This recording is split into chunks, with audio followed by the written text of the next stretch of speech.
हरे कृष्णा। आज हम इस जीवन जिज्ञासा वर्कशॉप का पार्ट 5 जिसका विषय है जीवन का लक्ष्य क्या है, या दूसरे शब्दों में हम इस संसार में क्यों आए हैं।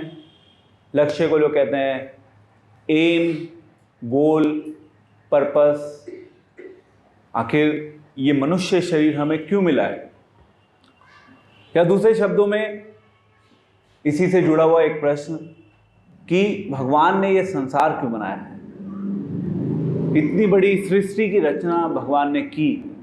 इस सृष्टि को बनाने के पीछे भगवान का कोई ना कोई उद्देश्य होगा, और वो क्या उद्देश्य है, हम किस प्रकार से उस उद्देश्य को समझकर, अपने जीवन के उद्देश्य को समझकर अपने जीवन को सार्थक बना सकते हैं। तो अगर हम कई बार समाज में जब लोगों से ये प्रश्न पूछते हैं कि भाई आपके जीवन का लक्ष्य क्या है, तो मोस्ट ऑफ द टाइम लोगों के जो लक्ष्य होते हैं, या तो वो लक्ष्य उनके जीवन की कुछ चीज़ों को वो अपने हासिल करना चाहते हैं।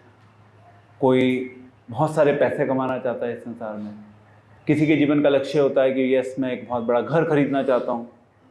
अगर कोई यंगस्टर होगा तो उसका लक्ष्य होगा कि ठीक है मेरी एक अच्छी सुंदर वाइफ होनी चाहिए, या जब हम बड़े हो जाएं तो हमारा एक अच्छा परिवार हो, हम परिवार के साथ अच्छे से रहें, समाज में हमारा नाम हो। हमारे जीवन का लक्ष्य है कि हम एक XYZ पोजीशन पर पहुंचना चाहते हैं जिससे कि लोग हमें रिकॉग्नाइज कर सकें।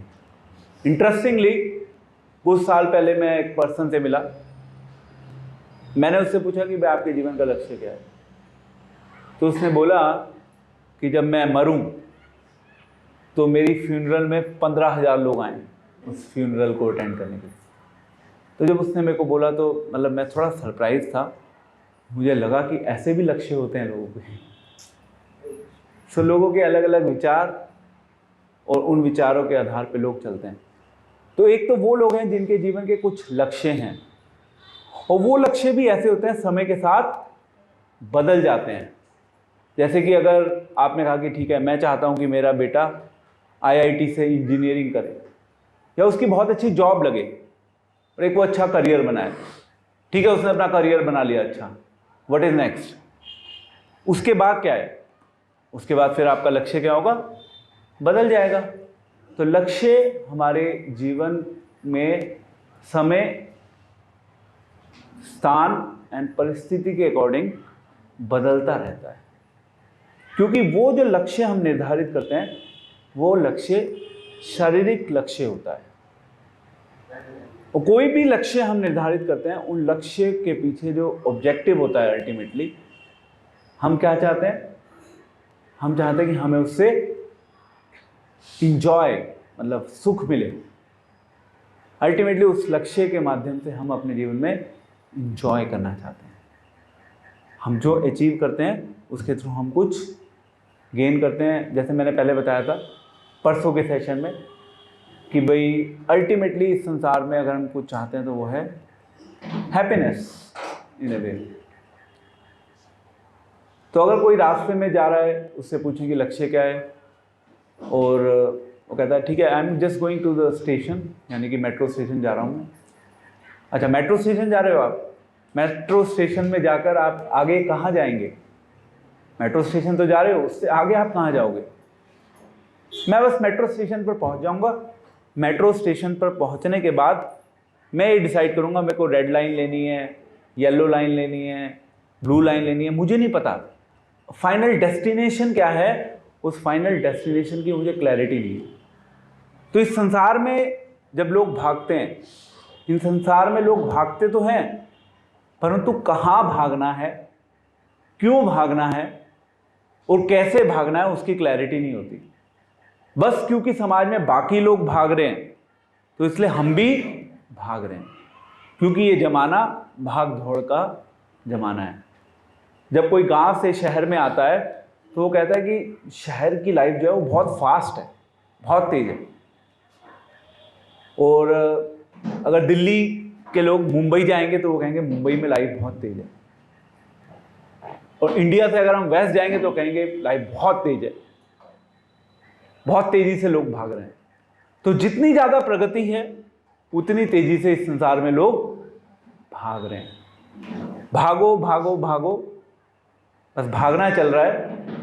किस चीज़ के पीछे भागना है और अल्टीमेटली उस चीज़ के पीछे भाग के क्या मिलेगा, इसके ऊपर कोई विचार नहीं कर रहा। ये जो एरिया है कि भाई कहाँ भागना है, क्यों भागना है और अल्टीमेटली उस चीज़ के पीछे भाग के हमें क्या मिलने वाला है, उसके बारे में आज के समाज में कोई विचार नहीं करता। तो पर्पस उड़ा हुआ है। आज की जो सिविलाइजेशन है वो पर्पसलेस सिविलाइजेशन है, क्योंकि ये एक ऐसा क्वेश्चन है जिसका आंसर किसी के पास भी अभी आज के समाज में अवेलेबल नहीं है कि भागना कहाँ है और क्यों भागना है। और ये एक बहुत बड़ा अपने आप में क्वेश्चन है। इस क्वेश्चन का आंसर अगर हमें सही मिल जाएगा ना, तो हमारा लक्ष्य जो है ना वो फिक्स हो जाएगा। अभी हमारे जीवन में जो लक्ष्य है ना वो ड्विंडल होता रहता है, क्योंकि हमारी बुद्धि जो है ना स्थिर नहीं है एक चीज के ऊपर। और जब कोई व्यक्ति अपने जीवन में किसी चीज से संतुष्ट नहीं होता पूर्णतया, तो उसकी बुद्धि भी भ्रमित होती रहती है। बुद्धि भ्रमित होती रहती है, विचार बदलते रहते हैं। और ये विचार आते कहां से हैं? कहां से आते हैं विचार? समाज से आते हैं। हमारे आसपास पूरा समाज है, ये पूरा समाज हमारे को विचार देता रहता है। जब हम उस समाज के कांटेक्ट में आते हैं तो उस समाज के ही विचारों से प्रभावित होकर हम लोग छोटे मोटे अपने लक्ष्य निर्धारित कर लेते हैं। बहुत से ऐसे लोग हैं, अगर आप उनसे ये क्वेश्चन भी पूछेंगे कि भाई आपके जीवन का लक्ष्य क्या है, वो कहेंगे ओह ये तो बहुत अच्छा क्वेश्चन है, मैं तो अभी तक इसके बारे में सोचा ही नहीं। बड़े बड़े फिलोसोफर्स आए हिस्ट्री में, उन्होंने इस क्वेश्चन को इग्नोर कर दिया। वेस्टर्न फिलोसोफर्स, उन्होंने इस क्वेश्चन को कहा कि ये क्वेश्चन ही इनवैलिड है। अगर हम साइंस की बात करें, साइंस के अकॉर्डिंग ये जो लाइफ है ये तो एक रैंडम इवेंट है। आपको एक लाइफ मिल गई है बाय चांस, समहाउ आपको एक लाइफ मिल गई है। बस जो मॉडर्न थॉट है वो यही कहता है कि ओके फाइन, आपको ये लाइफ तो मिल गई। साइंस ने कह दिया लाइफ है एक रैंडम इवेंट है, केमिकल है। केमिकल का मतलब ये जो लाइफ है, life has come from matter. ये एक बहुत बड़ी फैलेसी है। Life has not come from life, यानी कि मनुष्य का जो जीवन है वो जीवन से नहीं आया, वो पदार्थ से आया है। केमिकल्स आपस में इंटरेक्ट करते हैं, उन केमिकल्स के इंटरेक्शन के बाद लाइफ क्रिएट हो जाती है। क्या केवल केमिकल्स के रिएक्शन से लाइफ क्रिएट हो रही है? क्या लाइफ केवल केमिकल्स है? अगर विज्ञान के आधार पे हम अपने जीवन को जिएंगे तो लाइफ केवल केमिकल्स के ऊपर डिपेंडेंट है। हमारी लाइफ केमिकल से आगे बढ़कर और कुछ नहीं है। यह है हमारी संकुचित विचारधारा, और साइंस भी इसके आगे इसमें फर्दर डिस्कस नहीं करना चाहता, क्योंकि साइंस ने बता दिया कि life has come from chemicals, या दूसरे शब्दों में ये जो संसार आया है, ये संसार आया है बिग बैंग थ्योरी के माध्यम से। एक्सप्लोजन लेड टू क्रिएशन, धमाका हुआ और उससे क्रिएशन हो गई, जो हमने डिस्कस किया था कल। एंड देन अब सोसाइटी की अगर हम बात करें, एक तो फिलोसोफर्स का विचार, देन विज्ञान का विचार, एंड तीसरा आ गया society, modern society. Modern society का विचार eat drink and B Mary, that's all. खाओ पियो ऐश करो मित्रा, इसलिए मिली लाइफ, इससे ज़्यादा कुछ नहीं है लाइफ। इससे ज़्यादा ना तो सोचने की ज़रूरत है, एक ही लाइफ है, अच्छे से एंजॉय कर लो। वो भी ये बोलते हैं कि लाइफ इज़ वेरी प्रीशियस, मनुष्य जीवन मिला है, अच्छे से भोग लो। अच्छे से भोगने के लिए मिला है मनुष्य जीवन। हम भी कह रहे हैं कि मनुष्य जीवन मिला है, हम कह रहे हैं कि मनुष्य जीवन मिला है, अच्छे से भोगने के लिए नहीं मिला। मनुष्य जीवन इस संसार में 3 विषयों के ऊपर मंथन करने के लिए मिला है। देखिए, इस संसार में हम सब लोग, जो वैदिक दृष्टिकोण है जीवन के उद्देश्य को लेकर, हम सब लोग इस संसार में चाहते हैं कि कोई हमें प्रेम करे। हम चाहते हैं कि हम किसी को प्रेम करें। ये स्वभाव है जीव का। कोई हमें प्रेम करे, हम किसी को प्रेम करें। कोई भी व्यक्ति इस संसार में आइसोलेशन में नहीं रहना चाहता। आइसोलेशन का मतलब एकांत। जब कोविड का टाइम आया था तो कोविड के समय, उस समय क्या क्या बोलते थे उसको? आइसोलेट कर लो, है ना। कोविड के टाइम बहुत फेमस थी ये टर्मिनोलॉजी। ओके, लाइफ वापस आ गई नॉर्मल। उस समय तो बहुत ज़्यादा चल रहा था कि 7 दिन रहो, 15 दिन रहो, लोग अपने आप को आइसोलेट कर लेते थे। और जब वो आइसोलेट करते थे तो वो बहुत ज़्यादा डिस्टर्ब हो जाते थे। अगर उस समय लोगों के पास मोबाइल नहीं होता, इंटरनेट नहीं होता, तो ना जाने पता नहीं कितने लोगों ने सुसाइड कर ली होती। ये गारंटीड है। वो जो आइसोलेशन का पीरियड था ना, वो अपने आप में बहुत ज़्यादा खतरनाक समय था, क्योंकि हम चाहते हैं लोगों से इंटरेक्ट करना, हम सोशलाइज होना चाहते हैं। और सोशलाइजेशन में कोई खराबी नहीं है, इसलिए बोलते हैं man is a social animal. हम मनुष्य स्वभाव से ही सामाजिक रहकर अपने जीवन को जीना चाहते हैं। Exceptions can be there, but in general लोग चाहते हैं कि हम समाज में रहें, समाज में लोगों से मिलकर बात करें। अब वो बात के विषय अलग अलग हो सकते हैं। कोई बिजनेस में कैसे आगे बढ़ना है इसके ऊपर बात कर सकता है, कोई इस विषय के ऊपर बात कर सकता है कि परिवार को किस प्रकार से संभालना है, कोई इस विषय के ऊपर बात कर सकता है कि अपने बच्चों को अच्छी एजुकेशन कैसे देनी है।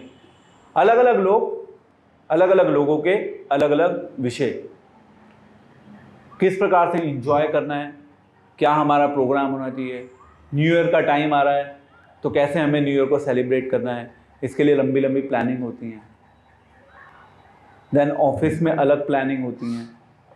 अलग अलग लोग हैं, उनके अलग अलग सब्जेक्ट मैटर हैं, जिसके थ्रू वो इस संसार को अल्टीमेटली 100 बातों की एक बात यह है कि वो इस संसार को भोगना चाहते हैं। इंजॉइंग प्रोपेंसिटी जो है at the back of mind, हर चीज के पीछे प्रोपेंसिटी है इंजॉय की। अभी उस दिन वो प्रवचन हो रहा था तो एक प्रभु जी ने प्रश्न पूछा। उन्होंने कहा कि मैं हॉस्पिटल में हूँ और हॉस्पिटल में रह के मैं अगर लोगों का इलाज कर रहा हूँ फ्री में, उसमें क्या प्रॉब्लम है? अल्टीमेटली उसमें आपको कर्मा का इम्पैक्ट मिलेगा।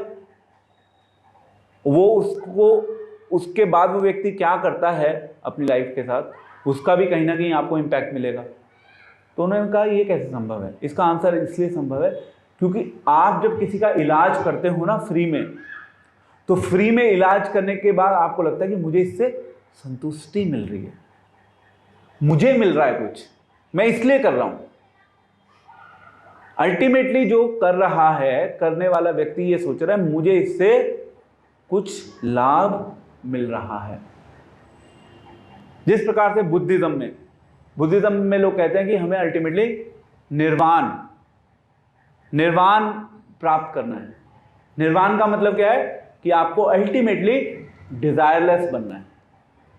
आप कहेंगे ठीक है डिजायरलेस बनना है, बट डिजायरलेस बनना भी अपने आप में क्या है? एक डिजायर है। तो एक व्यक्ति के जीवन से उसकी इच्छाएं कभी खत्म नहीं हो सकती। अगर आपको आत्मा मिली है, हम सबको ये आत्मा मिली है, मतलब इस शरीर में आत्मा है, तो हम हमेशा अपने जीवन में कुछ ना कुछ इच्छा अवश्य करेंगे।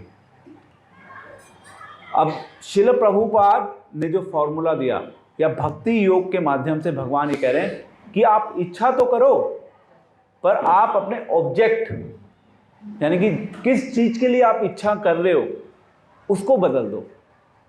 आप इच्छा करो किसके लिए? भगवान के लिए, भगवान की प्रसन्नता के लिए, भगवान को हम किस प्रकार से आनंद दे सकते हैं, इस चीज की इच्छा करो। एक भक्त की भी इच्छा होती है। क्या इच्छा होती है भक्त की? कि भगवान के गुणगान के लिए जगह जगह भगवान का नाम फैले, लोग भगवान को अपने जीवन में आमंत्रित करें, भगवान को इनवाइट करें, हम प्रिपेयर करें अपने हृदय को, जिसके थ्रू हम भगवान को अपनी लाइफ में एक इम्पॉर्टेंट स्थान दे सकें। अभी तो हमने क्या किया हुआ है, एट प्रेजेंट हमने संसार को स्थान दिया हुआ है और परिवार को स्थान दिया हुआ है। भगवान का नंबर 3rd है। पहले हम संसार की नीड सेटिस्फाई करेंगे, परिवार की नीड सेटिस्फाई करेंगे, उसके बाद अगर समय मिलेगा तो फिर हम भगवान की भी बात कर लेंगे। और इन रियलिटी होना क्या चाहिए, होना चाहिए भगवान सबसे ऊपर, बाकी सब चीज़ें ठीक है, चल रही हैं और करनी है, बट प्रायोरिटी हमें डिफाइन करनी होगी। अगर हमें अपने जीवन में प्रायोरिटी क्लियर नहीं होगी तो फिर भगवान का नंबर ना, लाइफ में एक ऐसी स्टेज भी आएगी जब भगवान का नंबर ही हट जाएगा लिस्ट से, बाकी सारे नंबर होंगे, क्योंकि धीरे धीरे अपने शरीर की प्रॉब्लम्स बढ़ने लगती हैं। जैसे जैसे बुढ़ापा आता है वैसे वैसे प्रॉब्लम्स जो हैं बहुत बढ़ने लगती हैं। फिर कहते हैं कि प्रभु जी बस हम अपने शरीर को संभाल लें, परिवार को संभाल लें और थोड़ा बहुत समाज को संभाल लें, बस यही है हमारा जीवन। यहाँ से शुरू होता है और यहीं ख़त्म हो जाता है। भगवान के लिए कभी थोड़ा सा टाइम मिला तो मंदिर के पास से गुजरे तो बस राम राम कर दिया, इतना ही है हमारे जीवन में। तो अगर हम इस जीवन में समझना चाहते हैं, इसी जीवन में समझना चाहते हैं कि हमारे जीवन का लक्ष्य क्या है, तो ना तो मॉडर्न साइंस के पास इसका सॉल्यूशन है, ना आज की जो मॉडर्न सोसाइटी है, ना मॉडर्न सोसाइटी के पास उसका सॉल्यूशन है। उसका सॉल्यूशन अगर अवेलेबल है तो वो है केवल धर्म के राज्य में।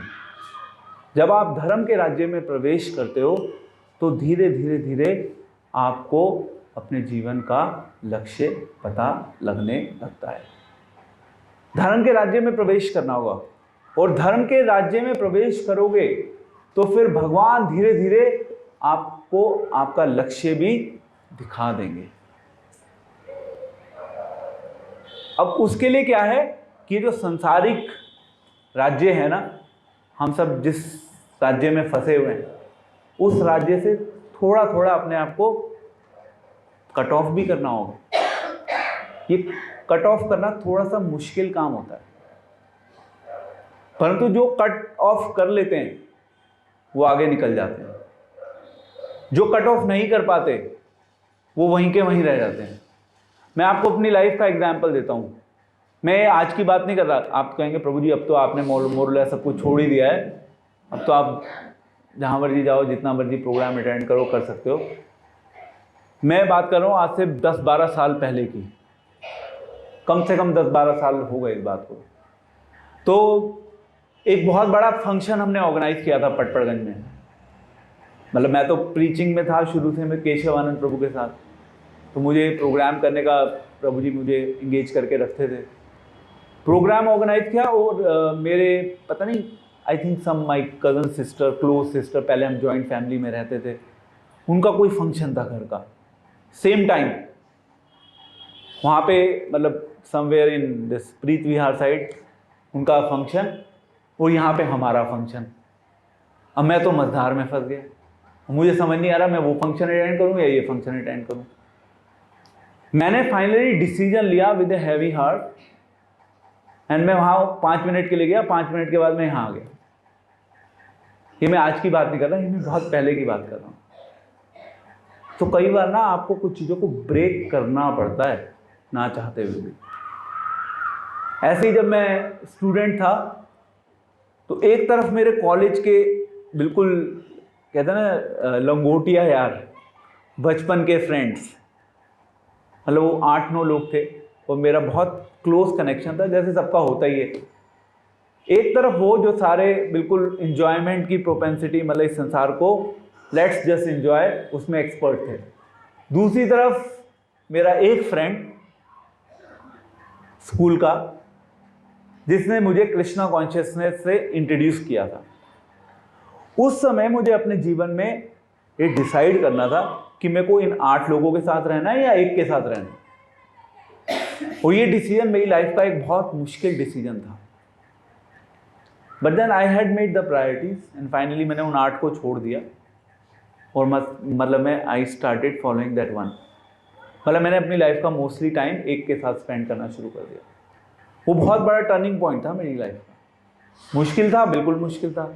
ये मैं तब की बात कर रहा हूँ जब मैंने कृष्णा कॉन्शियसनेस को बस ज्वाइन ही किया था। मैं कोई ऐसा नहीं कि अभी 22 साल हो गए तो मैं 22 साल के बाद का एक्सपीरियंस बता रहा हूँ, मैं शुरू के सालों का एक्सपीरियंस बता रहा हूँ। अगर भक्ति में प्रगति करनी है, भक्ति में या जीवन में अपने लक्ष्य को सही ढंग से निर्धारित करना है, तो कुछ चीज़ों को तो कट ऑफ करना पड़ेगा। अब प्रॉब्लम पता है क्या होती है? जब चीज़ों को कट ऑफ करना होता है तो कट ऑफ के समय सबसे बड़ी दिक्कत ये होती है, हम ये सोचते हैं कि लोग क्या कहेंगे। कुछ तो लोग कहेंगे, कुछ समाज कहेगा। हम बस लोगों के कहने से फंस जाते हैं, लोगों के कहने में फंस जाते हैं। समाज क्या कहेगा, समाज कैसे ताने देगा, हम उसमें ही फंस कर रह जाते हैं और फिर हम इस चंगुल से बाहर नहीं निकल पाते। सो डिसीजन तो आपको लेना होगा। मैं आपको बस ये कुछ एग्जाम्पल दे रहा हूँ जो आपको इम्प्लीमेंट करने होंगे कहीं ना कहीं लाइफ में। आप कह दो कि ये भी चलेगा, तो काम चलेगा नहीं ज़्यादा दिन। कुछ समय के लिए चल लेगा या हैंकी पैंकी हो जाएगा, ठीक है, ओके, जुगाड़ चलता है ना भारत में, तो जुगाड़ से काम हो जाएगा। पर आपको जो चाहिए अपने जीवन का लक्ष्य, उस लक्ष्य तक नहीं पहुंच पाएंगे।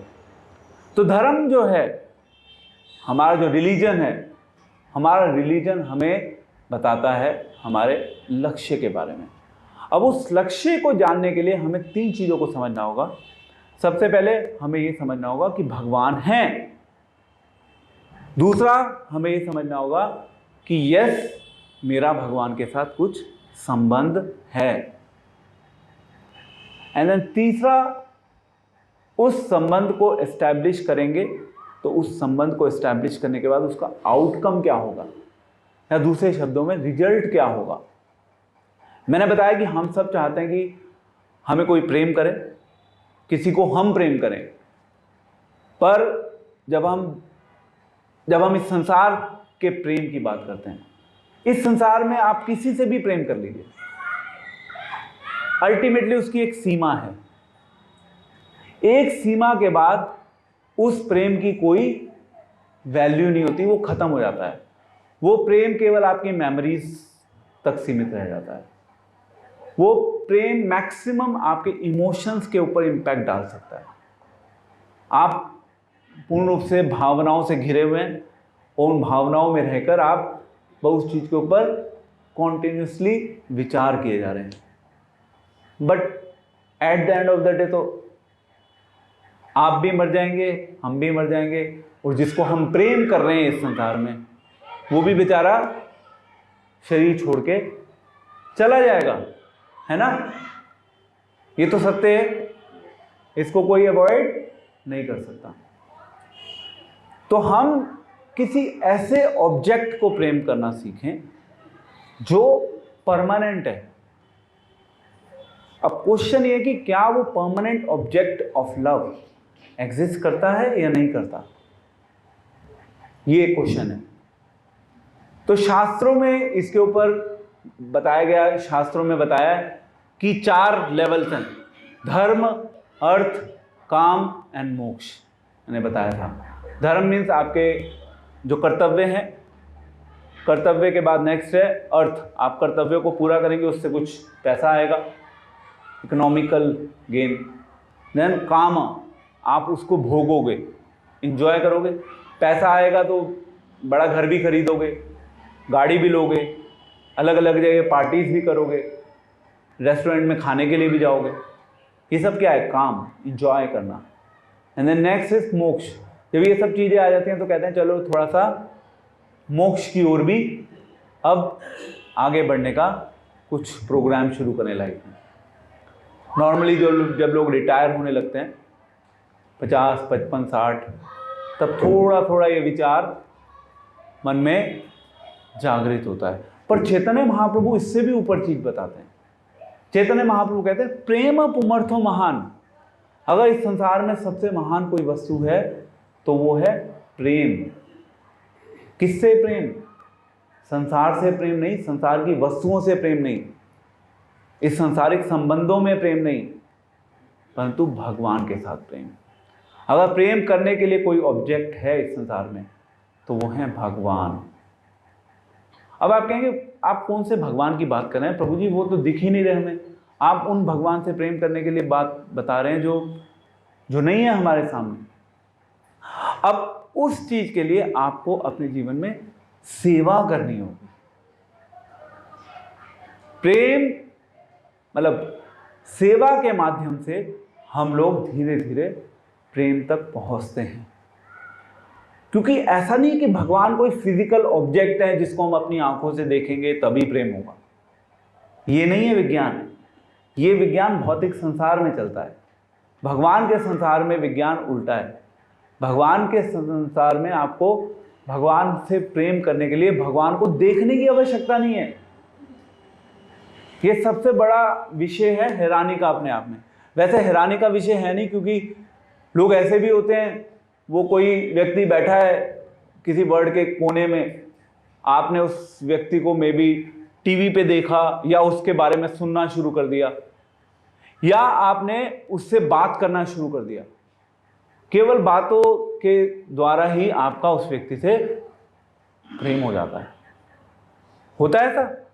आजकल तो इंटरनेट एज है, कहीं भी किसी का टाका फिट हो जाता है, सिंपल सी बात है। परंतु अब भगवान है, भगवान एक्चुअली भगवान ने भी अपना फ़ोन नंबर सबको दिया हुआ है। अगर आप भगवान का फ़ोन नंबर डायल करेंगे रेगुलर तो एक दिन आएगा जब भगवान उस फ़ोन को उठा लेंगे, और जैसे ही भगवान ने उस फ़ोन को उठा लिया तो फिर आपका भगवान से टाका फिट हो जाएगा, और फिर आपको पता चल जाएगा कि अगर इस संसार में प्रेम के योग्य कोई वस्तु है तो वो भगवान ही है। अब उसके लिए क्या है, नंबर एक बार डायल नहीं करना, नंबर बार बार डायल करना होगा प्रेम करने के लिए। वो बार बार नंबर डायल करने की जो प्रोसेस है उसको हम बोलते हैं भगवान की सेवा करनी होगी। अब सेवा करने के लिए ये विश्वास होना आवश्यक है कि यस, नंबर डायल करेंगे तो फोन किसी ना किसी दिन रिसीव अवश्य हो जाएगा। बस कॉन्टिन्यूसली एफर्ट करना है नंबर डायल करने के लिए। नो मैटर क्या स्थिति है आसपास, क्या समय है लाइफ का, इससे कोई फर्क नहीं पड़ता। तो जीवन का लक्ष्य निर्धारित करना होगा। जीवन का लक्ष्य है भगवान की अनुभूति होना एक स्तर पे। अभी तो हमें थ्योरेटिकली पता है कि भगवान सब जगह हैं, हमें ये भी पता है कि भगवान हमारे हृदय में परमात्मा के रूप में हैं, और हमें ये भी पता है कि भगवान अपने धाम में भी हैं जहाँ पे वो बैठे हैं और भगवान के भक्त भगवान की सेवा कर रहे हैं। तीनों चीज़ें हैं। तो अब आप कहेंगे ठीक है सब जगह हैं भगवान, पर क्वेश्चन ये है कि क्या हमें उस चीज़ का हमेशा अनुभव होता है? जितना हमें उसका अनुभव होने लगेगा फिर हमारा अपने आप स्वतः भगवान से आकर्षण भी होने लगेगा। उसके लिए फिजिकल प्रेजेंस का बहुत बड़ा रोल नहीं है, क्योंकि अल्टीमेटली सब कहाँ चलता है? अंदर चलता है। और बाहर से सब चीजें क्या लगेंगी? सेम लगेंगी। देखिए भगवान ने इस संसार में भी प्रेम बनाया है ना, मतलब एक लेवल का। जैसे माँ है, माँ और बच्चे का प्रेम, सभी माँओं को अपने बच्चों से प्रेम होता ही है बाय डिफॉल्ट। तो वो जो प्रेम है माँ का अपने बच्चे के साथ, वो प्रेम क्या है? वो प्रेम जो है भगवान के साथ जो हमारा प्रेम है उस प्रेम की परछाई है। क्योंकि इस संसार में जो भी कुछ है ना उस संसार की परछाई है, या दूसरे शब्दों में भगवान के धाम की वो केवल एक इमेज है जिसके थ्रू हम रियलिटी को समय के साथ परसीव कर पाएंगे। परछाई से हम रियलिटी को एक्सपीरियंस कर पाएंगे। एक्चुअली गीता में भगवान बोल रहे हैं ये चीज़। गीता में भगवान कह रहे हैं कि एक बहुत बड़ा विशाल बरगद का वृक्ष है, किसके किनारे? नदी के किनारे। उस वृक्ष में क्या है? उस वृक्ष में मतलब एक तो ओरिजिनल ट्री है, एंड उस ओरिजिनल ट्री की छाया नीचे नदी के ऊपर पड़ रही है। और वो ऐसा लग रहा है जब आप नीचे नदी में देखोगे कि ये ट्री तो बिल्कुल एग्जैक्टली ये भी ट्री है। आपको ऐसा लगने लग सकता है क्योंकि वो एग्जैक्ट उसकी क्या है? परछाई पड़ रही है। तो ये संसार क्या है? ये संसार एक प्रतिबिंब मात्र है। उस संसार में वो वास्तविक प्रेम है, इस संसार में वो क्या है? काम है। चैतन्य चरितामृत में आता है, आत्मेंद्रिय प्रीति वांछा तारे बलि काम, कृष्णेंद्रिय प्रीति इच्छा धरे प्रेम नाम। जिसका अर्थ है कि जो अपनी इंद्रियों की इच्छा को पूरा करने में बिजी रहता है वो क्या है? काम। वो कामी है। एंड कृष्णेंद्रिय प्रीति इच्छा, जो कृष्ण की प्रसन्नता के लिए, कृष्ण की इच्छा को पूरा करने के लिए अपने जीवन में जीते हैं, धरे प्रेम नाम, वो है प्रेम। दिखने में एक जैसे लगेंगे काम एंड प्रेम, पर दोनों में जमीन आसमान का अंतर। क्योंकि जब भी प्रेम की बात आती है तो तीन चीजें बहुत महत्वपूर्ण हैं। एक, जो जिसे हम प्रेम करना चाहते हैं यानी कि लवेबल ऑब्जेक्ट। दूसरा, कौन प्रेम करना चाहता है यानी कि प्रेमी। एंड तीसरा, उस प्रेम को एस्टैब्लिश करने के लिए कोई मैकेनिज्म होना चाहिए ना। आप कहें मैं बस प्रेम करता हूं, उस प्रेम का कोई आधार होगा तभी तो उस प्रेम की वैल्यू है।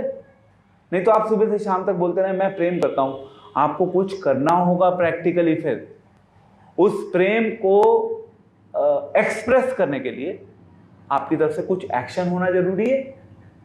यदि आप भगवान से प्रेम करते हैं तो भगवान से अगर आप प्रेम करते हैं तो आपका एक्शन क्या है भगवान से प्रेम करने के लिए? कई बार लोग कहते हैं समाज में कि मेरे कन्हैया लाल, उनके लिए सब कुछ हाजिर, सब कुछ अर्पण। जब अर्पण करने की बात आती है तो सब रखा रह जाता है। कहते हैं बस हम हृदय में हैं हमारे भगवान, हम हृदय से ही सब कुछ कर लेते हैं, कुछ करके नहीं दिखाते। उनके पास भगवान के लिए 2 मिनट का टाइम नहीं है। जब बात आती है बोलने की, अरे भाई हमारी तो बस अंदर से ही हमारा कनेक्शन है, हमारे तार अंदर से जुड़े हुए हैं। अब जब उसको बाहर निकालने की बात आती है तो कोई बाहर निकाल के अपना समय देने के लिए तैयार नहीं होता। ये तो नकली प्रेम है, ये तो दिखावा है, ये तो छल है भगवान के साथ। भगवान को कोई छल नहीं सकता। अगर कोई भगवान को छलने का प्रयास करेगा तो भगवान तो सबसे बड़े छलिया हैं। गीता में भगवान बोल रहे हैं आई एम द बेस्ट छलिया। एनी हाउ, एंड अब हम बात करें कि ठीक है, आपने कहा ओके प्रभु जी हमारा भगवान के साथ संबंध है, हमें उस संबंध को स्थापित करना है, या दूसरे शब्दों में हमें भगवान से प्रेम करना है। हमने मान लिया, हमने प्रेम करने के लिए एक्शन शुरू कर दिया। अब वो एक्शन है सेवा। वो मैं अभी नेक्स्ट सेशन में बताऊंगा, योगा वाले सेक्शन में, जहाँ पे हम सेवा के कॉन्सेप्ट को इंट्रोड्यूस करेंगे। ठीक है, हमें सेवा करनी है। तो आप कहेंगे नेक्स्ट, ओके फाइन प्रभु जी सेवा करके क्या होगा? आपने कह तो दिया कि सेवा करनी है, आखिर उस सेवा से होगा क्या? अब यहां पे आ गया हमारा पहला क्वेश्चन जो हमने डिस्कस किया था। पहला क्वेश्चन था कि हम इस संसार में सुखी कैसे रहें या खुश होकर जीवन कैसे जी सकते हैं। तो जब आप भगवान से प्रेम करेंगे तो ये बाय डिफॉल्ट है कि आपको आपके जीवन में अपने आप शांति, संतुष्टि एवं आनंद की प्राप्ति होगी। इस संसार में आप बहुत सारी चीज़ों में एक्सपेरिमेंट कर सकते हैं। उस एक्सपेरिमेंट से आपको शायद थोड़ी शांति मिल जाए, शायद थोड़ा सुख मिल जाए, शायद थोड़ी सी संतुष्टि मिल जाए। ये 3 चीजें शायद मिल जाए आपको। थोड़ी थोड़ी मिलेंगी, एक प्रॉब्लम। दूसरा, वो एक्सपेरिमेंट है। उस शांति, सुख एंड संतुष्टि को पाने के लिए प्रयास आपको बहुत करना पड़ेगा। जब तक आप प्रयास नहीं करोगे तो आपको वो नहीं मिलेगा। अब प्रयास करोगे तो उस प्रोसेस में आपकी शांति तो भंग होगी ही होगी। एंड दूसरा है कि वो क्षणिक है। वो जो एक्सपेरिमेंट है, वो एक्सपेरिमेंट आपके साथ ज़्यादा समय के लिए रहेगा नहीं। हो सकता है आपको कुछ एक्सपीरियंस हो जाए, पर वो एक्सपेरिमेंट ऐसा एक्सपेरिमेंट है, उसमें आपको इट में लास्ट फॉर ए वाइल, क्षणिक है वो, उसको बोलते हैं क्षण भंगुर है वो। सो मैं बता रहा था कि सुख अल्टीमेटली हम सबको चाहिए। तो मैंने बताया था पहले सेशन में कि भाई सुख जो है वो कहाँ पे है, हमारे अंदर ही है। हमें अपने अंदर ही झांकना होगा, या दूसरे शब्दों में हमें अपनी आत्मा की अनुभूति या आत्मा का अनुभव करने के लिए कुछ टेंजिबल प्रयास करने होंगे, कुछ एफर्ट चाहिए। और जो एफर्ट करता है वो आगे भी निकल जाता है, जो एफर्ट नहीं करता वो बेचारा इस संसार में ही रह जाता है।